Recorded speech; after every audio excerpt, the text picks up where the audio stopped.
shit. Let's get that one out of the way real quick. All right, guys, welcome to Upon a Heathen Path, where the gods are not forgotten and the stories of today walk beside the wisdom of the path. Here we explore paganism, modern heathen practice, and the paths that call us beyond the extraordinary. I'm your host, Eric. And I'm your host, Stevie. Whether your journey began in a ritual or in an ancestry, in struggle, or in curiosity, this is your place to be. Step with Stevie and I onto the heathen path, and let's see where it leads. Stevie, what are we talking about today? We're talking about the prison system and Boy. why they don't allow other religions spread awareness. Okay. So, what do you see something that would be appealing to incarcerated individuals to come to paganism or start kind of dabbling into it, or just what would spark their curiosity in your opinion? I think their mind exploring, because there's only one religion taught, so maybe them being able to feel called to or wanted something that can help them mentally, and kind of like all of us just as humans, the path calls to you. Okay, Right. it calls to you. So if there's an individual in there who feels that they're being called to and to follow the religion, they need to research it. So yeah, absolutely. I mean, who walks into a faith or belief blindly, right? Right, we don't do that. We don't do that here.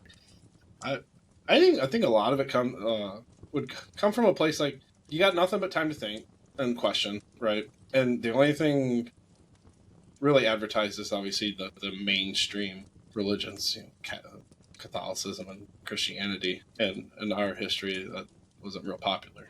I think others might find it appealing because there's a lack of strict dogma, and then the emphasis on spiritual, like personal spirituality and self-directed practice.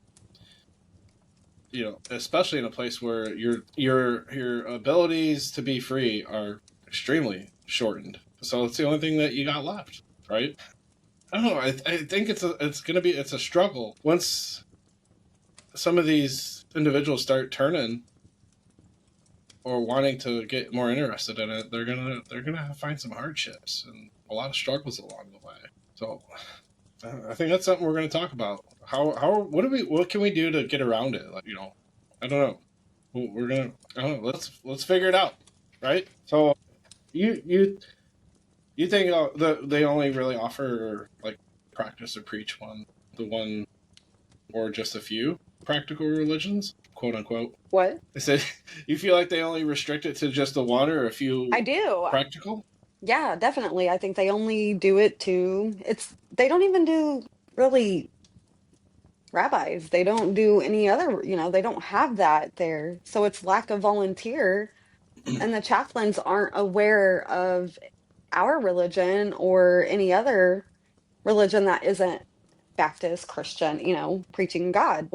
Yeah. Yeah, I agree. So I did some research, and that the big thing is a lack of volunteers for sure.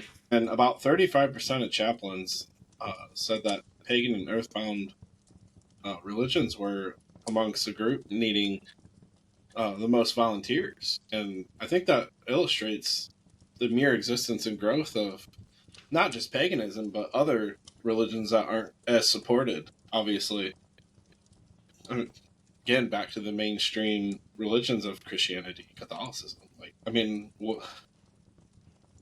Other than just the lack of resources, like what else could you see personally there being difficulties in the prison system of getting on board with paganism itself? I want to say the affiliation it has with certain things in there, which can also, I think, lead to cause trouble within. So it would take a lot of work because we would have to prove that. Do you think like the misconception of like it's looked as a gang practice, or almost like an invitation being like, hey, I'm looking for support kind of thing by a gang? Yeah, that's a lot of feedback I've gotten, is they could use that to their advantage. As in, they can just come, like, say we volunteer, they can come and use our religion and spread the negativity of that religion. But I mean, you can also have the true ones who do want to come. So it's kind of like, how do we decide who's there for the true path or who's there to discredit our religion? Well, I think it goes back to what you said kind of in the opening statement. Like, it's a calling. It's either a calling, right, or you're just lost, and you're just trying to get into something different. And I don't know, as far as being the person, the chaplain, how to decipher that, because we don't want to try to exclude anybody, but obviously in the setting you have to take into consideration the safety of oneself and the others around, just to, man, without putting a stigma on it, criminals, right? They're Right. there for a reason, and it's unfortunate. People make mistakes. Let's be clear about that. People make mistakes, but you do have to be mindful of, and not blindly walking into a scenario that could probably go south just as quickly as it could go positive, right? Right. So, but I definitely think there's a bias for sure that's controlled by a lot of outside sources, that more of lack of ignorance, right? Or not lack of ignorance. There's bountiful of that for in that system, but Exactly. lack of intelligence in the matter for sure. Right. And I think that is why it is good for us because some of those individuals may be entering the outside world. So maybe they are a part of that. And maybe they start to actually learn what the actual religion is and say they're going on the outside world. Maybe those individuals can become a part of society, not in a negative way, Yeah, a positive way. I look at everybody like with even with our religion. You know, I think everybody deserves a second chance, and I don't think we don't judge. So how who am I to say, well, you can't join this religion because that's me telling you no, like that's being negative, and then that's not what we do. So I would be representing our religion wrong. But I also think that maybe and this could help them not go back because a lot of prisoners do go back. But if there's an outreach for them, maybe we can help. yeah. So having the source or the opportunity or the resource inside can give you those options outside, is what you're kind of saying, Yeah, or at least some positivity or like reassurance that it's just as available. exactly. We could create a heathen outreach program for outside. We can train volunteers to work inside of those prisons and help them with the rules, the boundaries. We could partner with the chaplains and help the chaplains be able to teach. So it's not strictly just Christian. Because I know here where I live on post, they have the chaplain, like at their chapel, they have Norse pagan book study. So Mm. they could do book studies and they do every religion. So we could kind of like do that, it's and speak and read the Poetic Eddas, read the Have 'em all. So one government entity provides the opportunity, but a private sector doesn't, but which is also funded by the government. Exactly. But it does, what I've read up on is the prisons don't actually fund these programs. That is all through volunteer work. So things would have to be donated. We would have to get set up like donations for these people, to be able to provide knowledge to them. So it's not that there's a lack of prison assistance, or is it mostly a lack of volunteering assistance? It's a lack of volunteering. There's not people who go in, and the chaplains and people who volunteer for that Christian religion is literally just people who take their time of day and they go preach. Right. So do you think that the prison system is as appealing or helpful to people that follow paganism or other religions other than Christianity or Catholicism, as far as allowing chaplains to come in and practice what we practice? I don't think so. I don't think so either. That's a problem, right? It's a problem within itself. It's a violation of um, individual rights. Right. And what I also researched was that the prisons naturally reflect the same structure as because the US is built on Christianity, so the prison system sticks with that. So there's more Christians, like I said, that donate. There's more Christian holidays because which are actually derived from. But that's going to be an episode 2, folks, for sure. The falsification of pagan holidays turned into a Christian holiday just to appease the masses. So And I plug exactly. plug. Um, so I think there's two sides to a difficulty of paganism in prison systems. It's obviously the lack of resources, which you see it on the outside, so it's got to be on the inside because while it's catching on again and it's coming, I think people are just coming into the life of I want to be free. I don't want to follow all these fucking rules and there'll always be a consequence if I make one small mistake. And you see that on social media. You just see it every day. Like people not necessarily saying, "Hey, I'm a pagan," but they're clearly their behaviors are like, "Dude, fuck this conformity," right? And if it's hard on the outside, it's got to be just as hard on the inside. It's got to be. But there's so many more rules, and that makes you want to say, fuck these rules even more, but there comes with timely consequences, no doubt.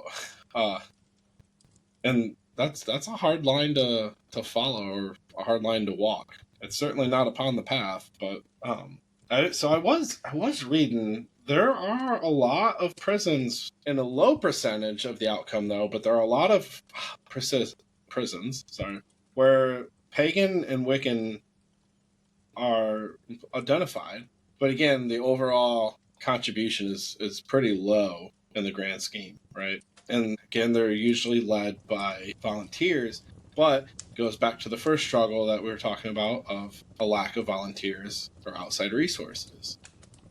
And other than becoming more knowledgeable and finding more people that are true to the path or to paganism, like it's hard because yeah, a lot of people use it as a get up or cosplay, right? Cosplay, and that's Yes. so fucking annoying.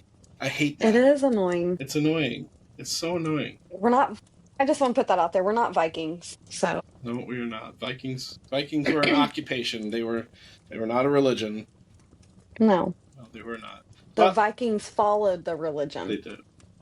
did. So I was reading in the source. It's called the Reliever. Sorry, Revealer. And there's one story in Ohio that the Ohio Department of Rehabilitation, there have been practice of pagan chaplains working with incarcerated women. This is an all women's prison, so that's pretty cool. And about 300 of them identify as pagan. So one inmate in particular, Carrie Valdez, is one of the 300 women that identify as pagan in the Ohio Reformatory for Women in Marysville. And she is also part of the growing number of prisoners nationwide who belong to such of communities, the demographic and correctional facilities find themselves increasingly pressed to understand and accommodate. So I want to stress that word understand and then accommodate. So they at least recognize they don't understand and they don't accommodate. So it's already out there in the open.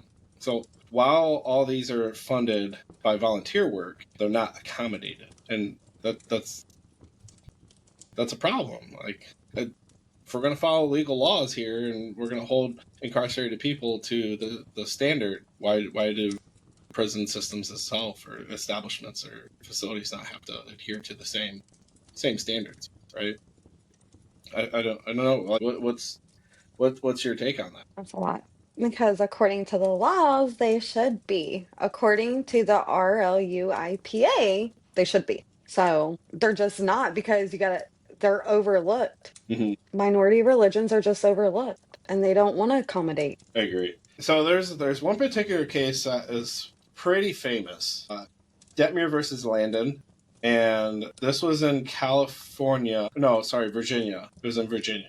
And back in 1986, there was a court case, and it went all the way up to the Fourth Circuit court. It's all the Fourth Circuit Supreme Court. Like that's pretty far for something like that to go. And it held that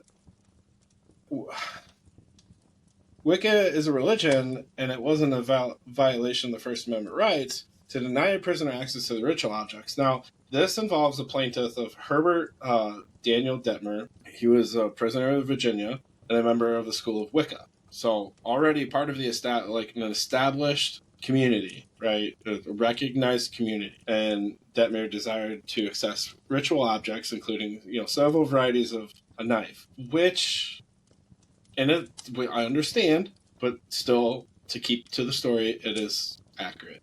With practice of Wiccan rituals, obviously knives are not available to prisoners when the state won't provide them. So he sued Robert Landon, who is the director of the Virginia Department of Corrections at the time, in a federal court.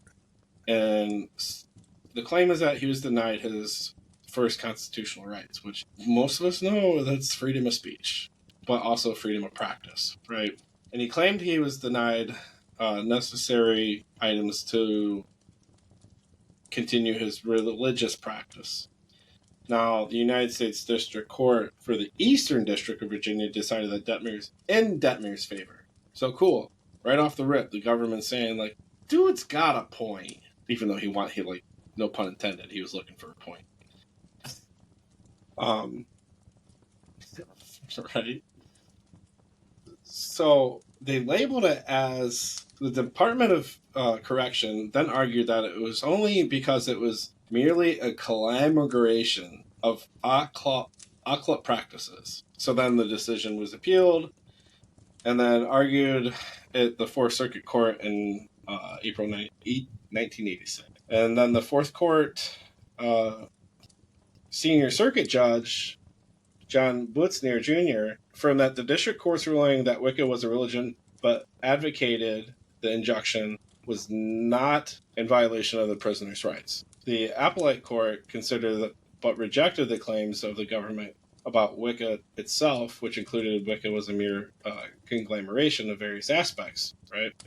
Occult, such as faith healing, hypnosis, tarot card reading, and spell casting, in which none were considered religious practices standing alone, and that it was nothing but an unconventional form of beliefs. But praying, and this is me now, like, out of the topic, but praying, how does that make praying any different as far as card reading or self-healing?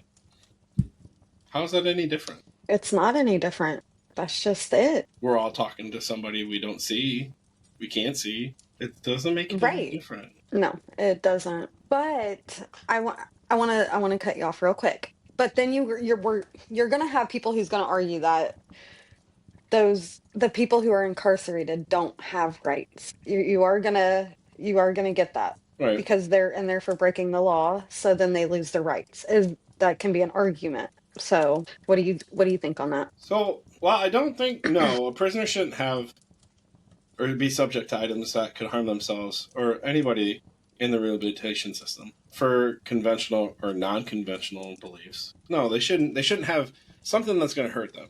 But there's a lot of practices out there, spell castings and just other rituals we can do that don't involve these things, but yet still denied tarot cards, still denied herbs and other things and reading material Right. of those things I named off. Not one of them can hurt somebody. No, and they could even get soft covers, because that's what they would require is soft covers instead of hardback. Mm-hmm. So yeah, and I think they should be allowed that. They shouldn't be stripped of that because just like if somebody's going to their prayer session or their church, they're going to have the Bible, which has a soft cover. I mean, what's the difference between a Bible and Poetic Edda?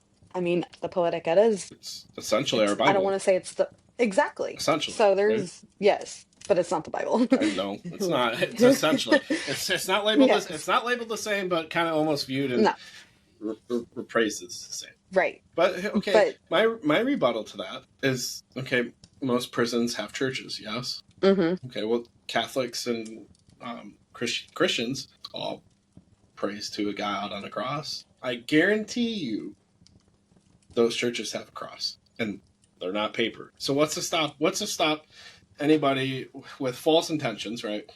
And this isn't a knock on Christianity or Catholicism itself. This is to rebuttal the argument of people that are using it as an excuse to cause harm. What's any different? Because I guarantee there's been a crime committed with a cross. I mean, I'm sure there has. So I think the argument is mute, in my opinion, Hmm. to them not having rights. No, when they get out, sure, they're a felon, and to a certain standard, you have to observe that, which we do. You can't own a firearm, sure. Right. I mean, it's kind of just the par for the course at that point.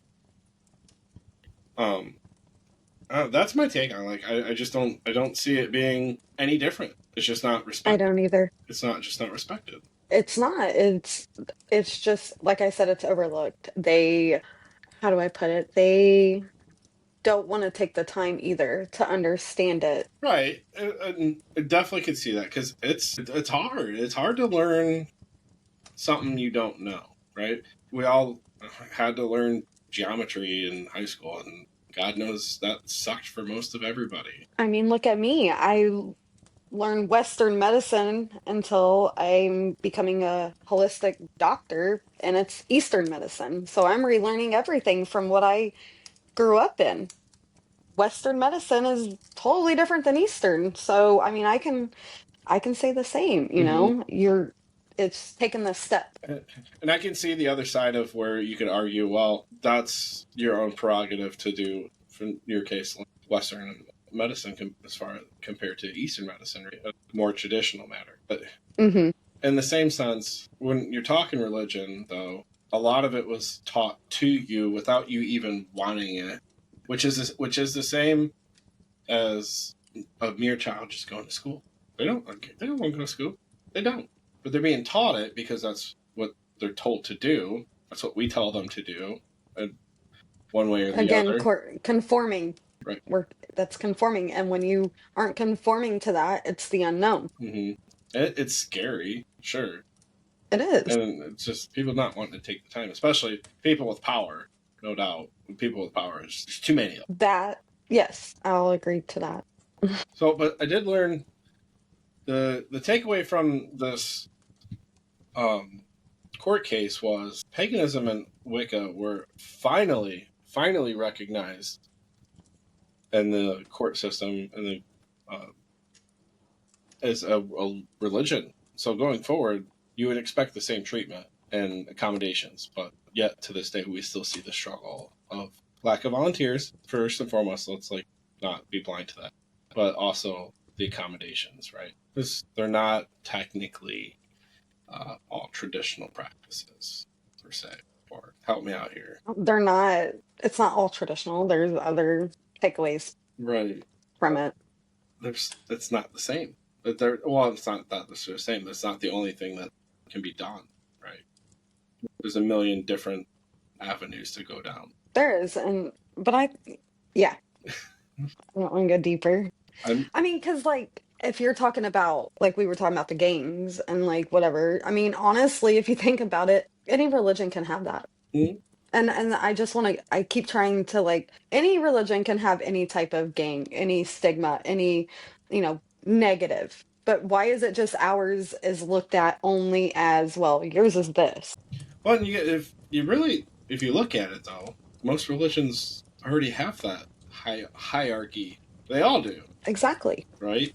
You know, there's a God, and then below them, especially in Catholics, you got the Pope, you got the cardinals, you got priests, Mm-hmm.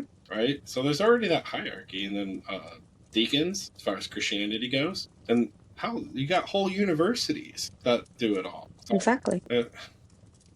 it's already there. So again, the argument is mute.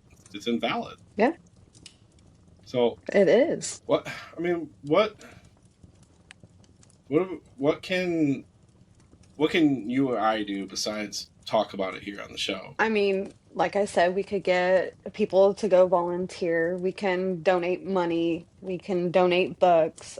We can also like volunteer to answer letters from incarcerated people. Like maybe we can't take a full step inside. Maybe we can just like a pen pal That's a and thought. teach that way, you know? And I think that would be a good thought right now, especially if because those are personal Mm. and it's not in front of everyone. So then those people can feel safe, secure.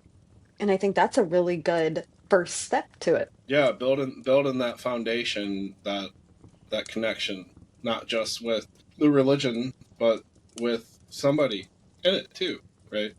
Hmm. I think that's a really good idea. That's pretty good. It is. You know what? Lately, I've seen on Facebook, and I don't know if it's been anybody else, but I've seen on Facebook of the pen pals getting out groups, and I'm like, I don't know how I feel about this because what'd you go in there for? Mm. I haven't seen You those. haven't seen that? Mm-mm. I've seen quite a few of them, and it just makes me feel a little indifferent. Right. But we could like make a, I don't know. Ours wouldn't be, ours would be strictly Norse pagan. Yeah, So right. we would know what we're getting into. Yeah, but someone, especially Facebook, with the outreach on that, like that, that's a Yggdrasil in itself. How far it's gonna go. Yeah, That's scary. We need to start a Facebook page. we should. Paganism pen pals and the prison. There we go. I think that's perfect. Oh man, I think you're right. I think there's a lot of things we can do. Obviously, this episode in itself, um, just it's the ripping the band-aid off at that point, right? And It then, is. And I think we should, while we start it, I think we should start with the pen pal, like you said, but focus on the outside too. Like, how can we, because there's not a place for Norse pagans to practice on the outside, like there is churches everywhere. I think working on that on the outside can really help also for those inside. but our church, So doing our two. church is everywhere. It is everywhere, but a lot of what I've been hearing, a lot of feedback is there's not a community really for everyone. Like, you have churches at every corner, especially down here where I am. Like, I'm in the South. Come on. Every corner, you So got a church in every street and corner. right down my street, I You got know, one. But golly. I think having like like where we can go and get together maybe once a year or, just something to get the community involved. And because I think that's going to spread that awareness. So if we can spread it on the outside, we can help on the inside more. I think that'd be fantastic if there's a like how there's the gathering of the juggalos. We could have the gathering of the pagans, Right. right? And teach and just, hey, have fun in the Have a good woods with the time. gods, Right. Like, Have our own little blot. exactly. It would be It amazing. would. Drink some mead, Mm. you know? Oh yeah, brother.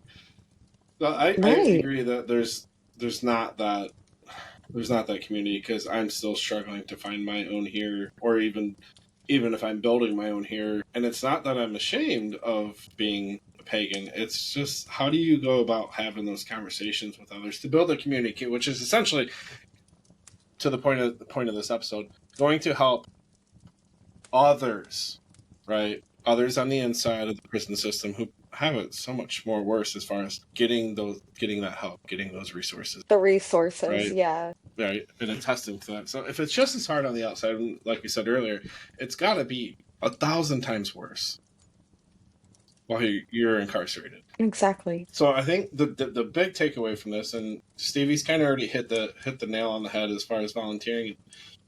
Obviously, now we're going to create a pen pal page somehow.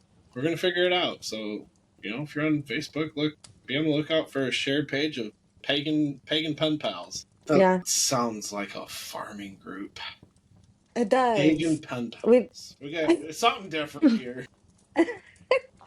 I don't know. We gotta change that name a little bit, but Pagan for your pal. Oh shit, that sounds weird. we could do the heathen pen pals Yeah, now. well, actually, it's a lot better. I actually like that A one. lot less So innuendo to it. I mean, and it connects to our podcast because upon a You heathen got path. you got to plug that shit in there. You just got to throw it in. Yes, that's right. I think the gathering takeaway is if you or someone else, obviously Stevie and I already feel this way, and we want to build on it. So this blast this shit out there, right?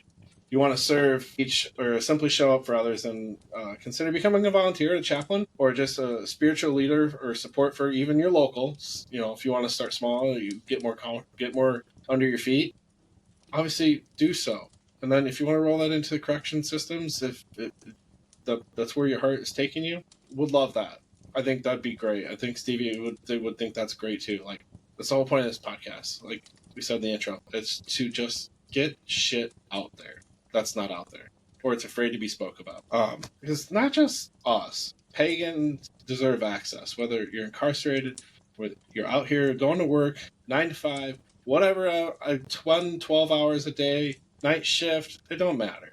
We're here for you, and we want to find ways to help, right? And we already know many prison facilities and systems don't have enough volunteers. They don't have a voice, right? And I think that's where just exactly where the pen pal thing plugged into. It gives them that voice, a single teacher, right? And just that compassionate person to build that foundation up, right? That confidence. You're not fucking alone. Never will be. There's so much more to it. Once we all start learning more, and we start learning how to just look at things differently, you're like, got it. Right. So I hope this episode has pleased you guys. I think I'm pretty satisfied. I'm extremely satisfied with the things that we talked about. Me too. I think we got it, we got a look on it. We got like input, Mm-hmm. awareness. So I think that's good. But not only that, we sparked more ideas with amongst ourselves, and maybe to somebody else. They're like, Right. hey, And you know what? I got that. I help you guys out. Appreciate it. right. I think that's good. Like, it builds the community. That's what our religion's about. That's what the podcast is about and I don't just mean inside of, the prisons. I'm talking outside. That's why we're here. We're building the community and being a voice for those people who don't have a voice Right. or who don't know where to start or are Absolutely. scared. So, My dog is trying to make an appearance here. What you doing? What you doing, my dog? I have a husky. Her name's Ma. Come here. Come here. She's a pretty girl. She's such a good girl. Well, guys. If you guys enjoyed the podcast, please like, comment, subscribe. Stay tuned. Expect drops on episodes every Friday or Thursday morning. Sorry, Thursday morning. We changed up our schedule a little bit to accommodate to the Streamway media. So hopefully we make it across your airwaves. So until next time, guys, appreciate it. Keep walking upon the heathen path here, and we will see you guys later. Bye. bye.